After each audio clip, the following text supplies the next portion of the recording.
Sun Sport, l'invité de la rédaction sur Sun. Bonjour à toutes et bonjour à tous, bienvenue dans Sun Sport, votre réveil du jeudi matin, sportif évidemment. Aujourd'hui on parle handball, on va même parler de l'ASB Rezé handball avec deux invités qui sont avec nous aujourd'hui. Chérif Gormit, l'entraîneur de l'ASB Rezé, bonjour. Bonjour. Et Teddy Manga, le capitaine de l'ASB Rezé, bonjour. Oui, Tanguy, bonjour. pardon. Oui, Tanguy Manga, forcément c'est mieux si on dit le bon prénom. Alors on parle donc aujourd'hui handball, on va parler principalement de la Nationale 2 puisque c'est le niveau, l'échelon où évolue l'ASB Rezé. Chérif, vous êtes arrivé dans ce club l'année dernière, il restait 4 matchs à jouer et vous m'expliquiez que ça a été des débuts assez compliqués puisque la Nationale 2 c'était à la base pas l'échelon où souhaitait évoluer ce club. Ouais, enfin, déjà je suis au club depuis un peu plus longtemps que ça, c'est vrai que je suis avec l'équipe première. Ouais, je suis avec l'équipe première depuis les 4 derniers matchs de l'année dernière. On est reparti ça a été compliqué parce qu'on est reparti sur un nouveau cycle. Où on a perdu 5 joueurs du 7 majeur l'année dernière. Et puis il y avait aussi, et c'était le but de mon arrivée sur l'équipe première, après un échange avec les dirigeants, il y avait aussi cette volonté de promouvoir les jeunes du club à l'échelon supérieur. Donc on a eu cette période d'incubation au début de saison qui a été un peu compliquée, puisque compter sur des jeunes à ce niveau-là, qui ont peu d'expérience, c'est pas facile, mais on est en train de réussir le pari, donc c'est plutôt sympathique. Ouais, on va revenir justement sur la saison en cours, et un des symboles justement de cette confiance aux jeunes, ou du moins au cadre du club, c'est justement Tanguy, le capitaine, puisque vous êtes un des cadres du club, vous êtes là depuis plusieurs années aussi. Oui, on peut dire ça. Ça fait presque une dizaine d'années que je suis au club du coup l'ASB Rezé handball. Et donc effectivement le fait d'être parti, comme disait Chérif, avec un groupe de jeunes, au départ on avait un petit peu peur, mais au final le pari est réussi, ouais, effectivement on peut dire ça. Justement, comment on explique cette transition en tant que capitaine, les mots à avoir en début de saison au milieu du groupe, c'est lesquels qu'il faut avoir? C'est pas forcément évident de trouver les mots parce qu'il y a un mot pour chaque type de profil, on va dire. Et ça a été un petit peu mon rôle, c'est-à-dire que Chérif va avoir plus un mot général pour l'ensemble du groupe, et moi je vais plus aller m'intéresser aux individualités, à rassurer certains qui ont un petit peu le stress du haut niveau, on va dire, et à rebooster d'autres qui eux ont un peu plus l'habitude, mais qui ont peut-être parfois besoin de prendre une petite claque pour se réveiller. Il y avait beaucoup d'appréhension, il y avait beaucoup de stress vraiment dans le groupe au moment de démarrer la saison? Pas tant que ça, parce que le groupe vivait quand même très très bien, et comme tout le monde s'entend relativement bien, et Chérif a vraiment insisté là-dessus, qu'on devienne une vraie bande de, on va dire, amis. Enfin, quand je dis amis, c'est vraiment un groupe qui combat les uns pour les autres. Ça nous a beaucoup aidé en fait.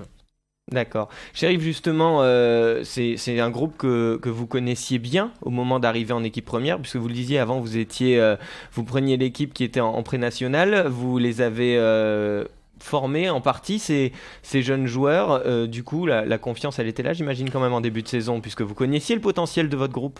Oui, je connaissais le potentiel de mon groupe, mais je connais assez bien le handball pour savoir que c'est très compliqué de passer de la pré-nationale, puisque l'équipe 2 est en pré-nationale, à la Nationale 2. Maintenant, je ne l'aurais pas fait si ce n'était pas dans ces conditions-là, quoi. J'avais vraiment envie que le club s'installe dans cette manière de voir les choses, c'est-à-dire de réussir à promouvoir des jeunes du club.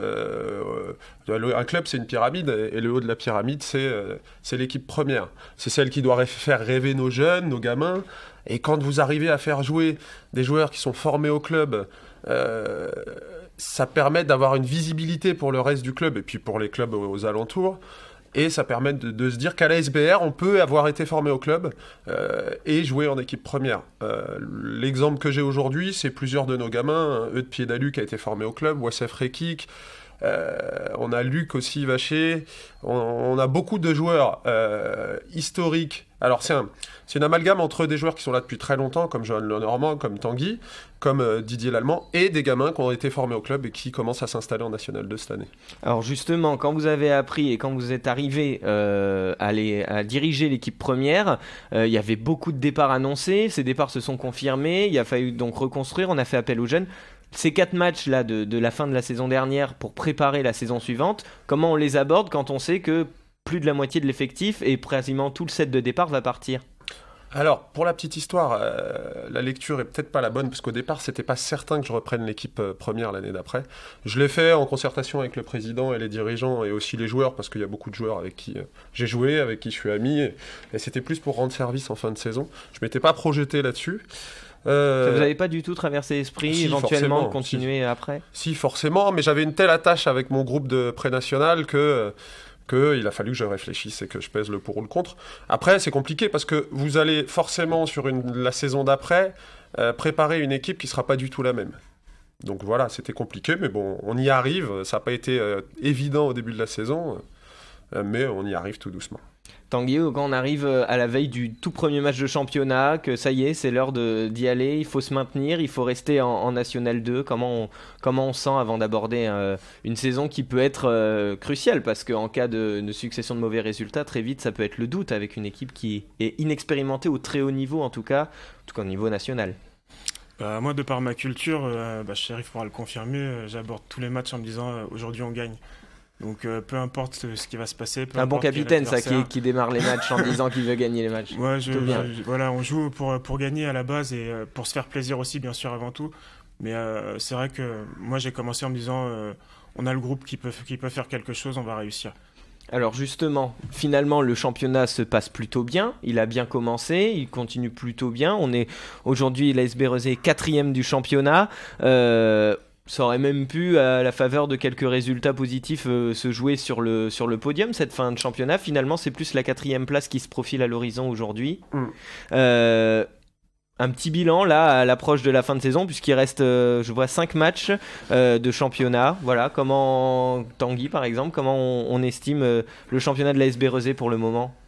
On estime que on n'a pas très bien démarré, mais du coup qu'aujourd'hui les efforts qu'on a mis dans l'entraînement aujourd'hui payent, commencent à payer, et maintenant on peut commencer vraiment à se dire à réfléchir sur la saison prochaine, quoi. Et il a fallu redresser la barre après un début compliqué. Ouais, alors il faut quand même souligner que on démarrait dans l'inconnu, et qu'on est au mois de décembre. Au mois de décembre, on est quasi relégable. Il faut aussi voir les choses comme elles sont. Je ne vais pas faire de démagogie, mais il faut quand même que je dise qu'on a un président... il faut quand même que je souligne le travail du président et des dirigeants, mais surtout du président, puisque il faut savoir qu'en décembre, on avait discuté ensemble, et comme ça ne fonctionnait pas, je lui avais dit que si je n'étais pas l'homme de la situation, je pouvais laisser l'équipe. Maintenant que je me battrais, mais il a dit qu'on se battrait tous ensemble et qu'on continuerait sur ce projet. Il y a cru avec les dirigeants. Aujourd'hui, depuis le mois de décembre, on est invaincu. Enfin, depuis la reprise en janvier, on a pris 20 points sur 21 possibles. Je suis pas sûr qu'il y ait beaucoup de présidents qui auraient accepté et qui se seraient projetés comme ça. Personne nous a battu 2 fois cette année, on a battu tous les leaders. On a démarré un peu trop tard, on n'ira pas jouer la montée, ça c'est sûr. Mais on fait un parcours tellement exceptionnel, et ils le doivent, je le dis aujourd'hui à eux et à leur travail, que...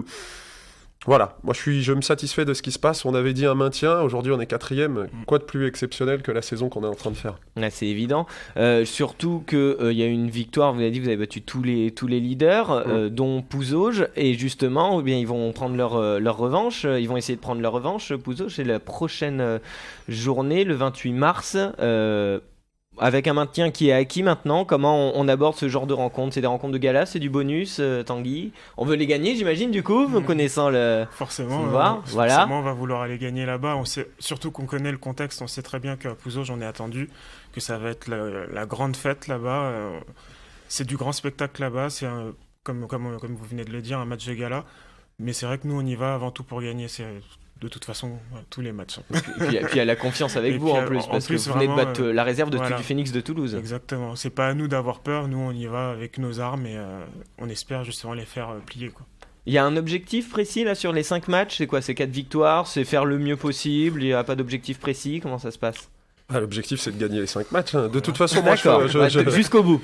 Nous, on fonctionne comme ça. Moi, je vois pas de limite à cette équipe. Après, on a quelques blessés en ce moment, mais on va aller à Pouzauges sur un match très très difficile puisqu'ils jouent la montée et que la fête est annoncée. Bon, c'est un club ami. Moi, je suis très ami. J'ai joué avec l'entraîneur, donc il y aura pas de pression plus que ça.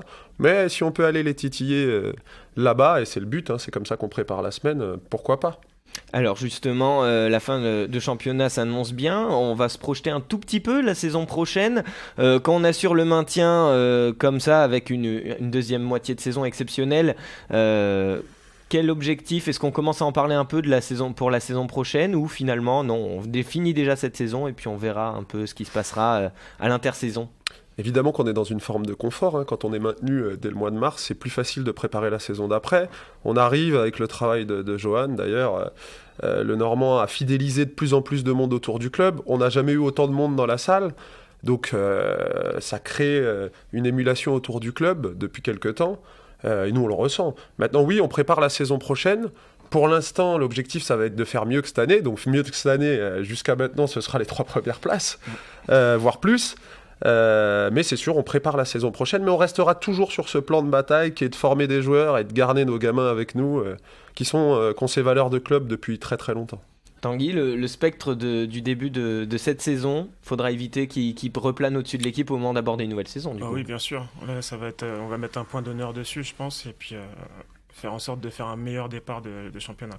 C'est un bon entraîneur, Chérif? Ça a été un bon joueur avec le HBC Nantes, il a connu 2 montées, il a amené le H avec ses coéquipiers jusqu'en D1. Si on va par là, ça a été un bon entraîneur, c'est un bon ami aussi, parce qu'on se connaît depuis longtemps. Pour la petite histoire, on se connaît depuis Ponto Combo, et Ponto Combo, moi, c'était il y a très longtemps. J'étais jeune, il était dans le groupe de l'équipe première. Je le voyais, ça commençait à être une star, quoi, la star montante, on va dire, de chez nous, enfin de Seine-et-Marne, en tout cas, par chez nous. Et on s'est retrouvé à la SB Rosé. Voilà, pour moi, oui, à moins vraiment que ça se passe mal, mais jusqu'à maintenant, c'est ce qui est hyper intéressant en fait entre nous, c'est qu'on arrive à se dire les choses, à se parler.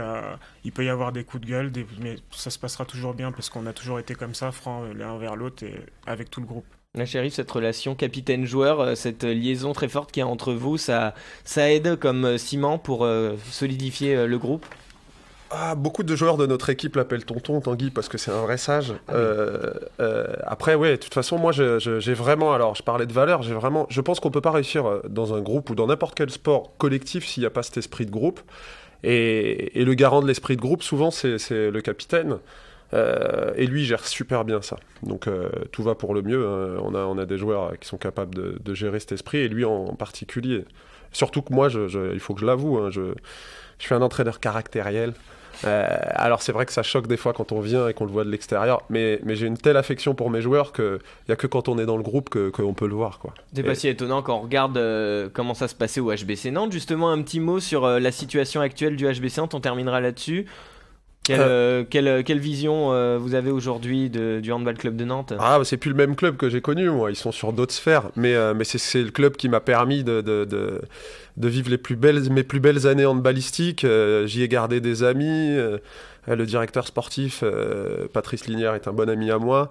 J'ai que des choses positives sur ce club. Le HBC Nantes, c'est vraiment pour moi la plus belle partie de ma vie sportive. Et puis c'est ce qui m'a permis de m'installer sur Nantes, de travailler professionnellement, de réussir ma reconversion. Donc je leur dois beaucoup de choses. Et j'oublie pas ça, moi, en tout cas. Bon, Tanguy Manga et Chérif Gormit, merci beaucoup d'avoir été nos invités pour Cesson Sport. On a parlé donc de l'ASB Rezé Handball qui se déplace à Pouzauges pour un très gros derby. Et après le prochain match à domicile, je vois le 12 avril contre les Girondins de Bordeaux. Si jamais vous voulez aller les voir jouer, apparemment ça vaut le détour. Ils sont invaincus sur la deuxième moitié de saison. Très bon réveil à tous sur scène.